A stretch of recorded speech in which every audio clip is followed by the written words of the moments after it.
આ તરફ અમદાવાદમાં રીલ્સની ઘેલછામાં 3 યુવકોએ જીવ ગુમાવ્યો છે। અમદાવાદમાં ફતેવાડી કેનાલમાં 3 યુવકો કાર સાથે ડૂબી ગયા।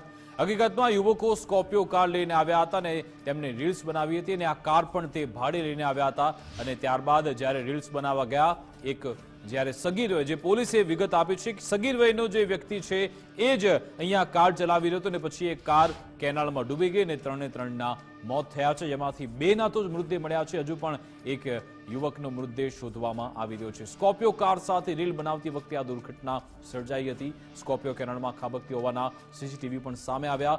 3 યુવકો સ્કોર્પિયો કાર લઈને રીલ્સ બનાવવા આવ્યા હતા। યુવકો 3500 રૂપિયામાં ભાડેથી સ્કોર્પિયો કાર લાવ્યા હતા। શોધખોળ દરમિયાન 2 યુવકોના મૃતદેહ મળી આવ્યા। યક્ષ પખોડિયા અને યશ સોલંકીના મૃતદેહ મળી આવ્યા છે, જ્યારે કે ક્રિશ નામના યુવકના મૃતદેહની શોધખોળ હજુ પણ ચાલુ છે। ઘટનાને પગલે ધારાસભ્ય અમિત શાહ પણ ઘટના સ્થળે પહોંચ્યા હતા। તેમણે કહ્યું ઘટનાની જાણ થતાં પાણીનું વહેણ બંધ કરાવ્યું હતું। અમે તાત્કાલિક ત્યાં બેરેજનો બધા દરવાજા પહેલા જે પાણી કેનાલના દરવાજા બંધ કરાવી દીધા હતા।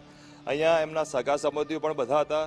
એમને પણ સાંત્વના આપવા માટે હું ખડે પગે સાંજના 6:30 વાગ્યાથી રાત્રે 3 વાગ્યા સુધી આ આખા પટ્ટામાં અમે ફર્યા હતા ને ફતેવાડી ચોકી આગળ જે ફતેવાડીમાં અંદર કેનાલમાં આપણા અમદાવાદ કોર્પોરેશનના ફાયર બ્રિગેડના અધિકારીઓ પણ ઉતર્યા હતા। એમને પણ ખાસી જહેમત લીધી હતી, પણ આપણાને રાત્રે સફળતા નથી મળી। સવારે પાછા 6:30ની ટીમ આવી ગઈ હતી અને અત્યારે એક આગળ મેટ્રોનું છેલ્લું સ્ટેશન છે ત્યાં પહેલી બોડી મળી યશની હતી।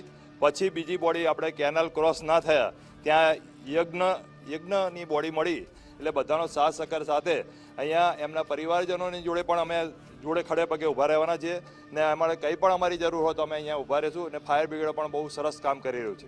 મારા ભાઈનો દીકરો એટલે મારો ભત્રીજો છે ક્રિશ દવે, એ એના મિત્રો સાથે ગાડીમાં હતો।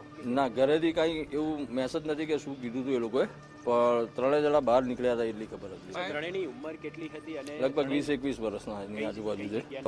એક દીકરો કંઈક આંબાવાડીનો છે, એક મારો ભત્રીજો જે પ્રભુદાસ ઠક્કર કોલેજ પાસે રહે છે, એ જોબ બી કરતો હતો અને બાકીના 2 જણાનું મને બહુ આઈડિયા નથી એના મિત્રોનું। અને એન્જિનિયરને ફોન કરીને તાકીદે પાણીનું વહેણ બંધ કરાવ્યું હતું અને ફાયર બ્રિગેડને પણ જાણ કરી હતી। હું વિધાનસભામાં હતો એટલે મારા કાઉન્સિલર મેહુલભાઈ શાહને અહીંયા મેં સ્થળ ઉપર મોકલ્યા હતા અને 2:45 સુધી રાત્રે અહીંયા રહ્યા હતા અને સવારે 6:30થી આવી ગયા।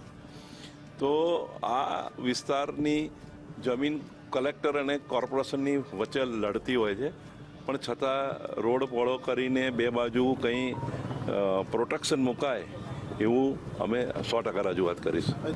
યુવાનોને આ સબક શીખવા જેવી વસ્તુ છે કે જાનના જોખમે કશું ના થાય। અમદાવાદમાં રીલ્સની ઘેલછામાં 3 યુવકોએ જીવ ગુમાવ્યો છે। ઘટનાની જાણ થતાં જ જીવના જોખમે કોન્સ્ટેબલ કેનાલમાં ઉતર્યા હતા। પીસીઆર વાનમાં કાર્યરત એવા કોન્સ્ટેબલ મનોજ મકવાણા દોરડું લઈને આવ્યા અને પછી કેનાલમાં ઉતર્યા હતા। તેમણે તેમનો જીવ બચાવવાનો પ્રયત્ન કર્યો હતો અને ત્યારબાદ ફાયર વિભાગની ટીમ, પોલીસની ટીમ અહીંયા પહોંચી હતી। ડીસીપીનું કહેવું છે કે બ્રેકના સ્થાને એક્સિલેટર દબાઈ જતા આ ઘટના બની હતી। ગાડી સગીર યુવક ચલાવી રહ્યો હોવાની પણ શક્યતા છે। ગયેલ હતી। સિચ્યુએશનની ગંભીરતા ધ્યાન લઈ વાસના પોલીસ સ્ટેશનના સ્ટાફ અને ગાડી તરત જ ત્યાં ગઈ હતી। આ દરમિયાન એક સ્કોર્પિયો કેનાલમાં પડેલી હતી। એમાં સર્વપ્રથમ તો વાસના કેનાલની બંધ કરાઈ ફ્લો ઓછા કરવાની કામગીરી હાથ ધરવામાં આવી હતી।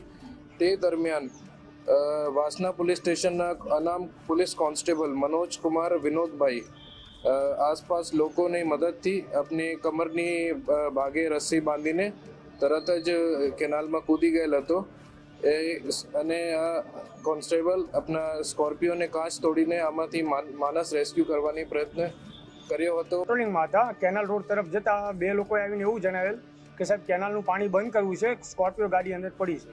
જેથી તાત્કાલિક ઘટના સ્થળે જોતા પાણીનું વહેણ વધારે હોય, સ્કોર્પિયો ગાડી કેનાલની અંદર ગરકાવ હતી। જેથી આજુબાજુના લોકો એવું કીધેલું કે 2 લોકો તણાઈ ગયેલા છે, પણ કોઈ એક હજી ગાડીમાં હોય તેવી શંકા લાગે છે। જેથી અમે તાત્કાલિક બાજુમાંથી રસી મંગાવી અમારા પીઆઈ સાહેબને અને કંટ્રોલને જાણ કરી। અમારા પીઆઈ સાહેબ તેમજ ડિસ્ટાફ ફોજદાર ગોયલ સાહેબને એ લોકો 5 જ મિનિટમાં ઘટના સ્થળે પોલીસ સ્ટાફ સાથે આવી ગયેલા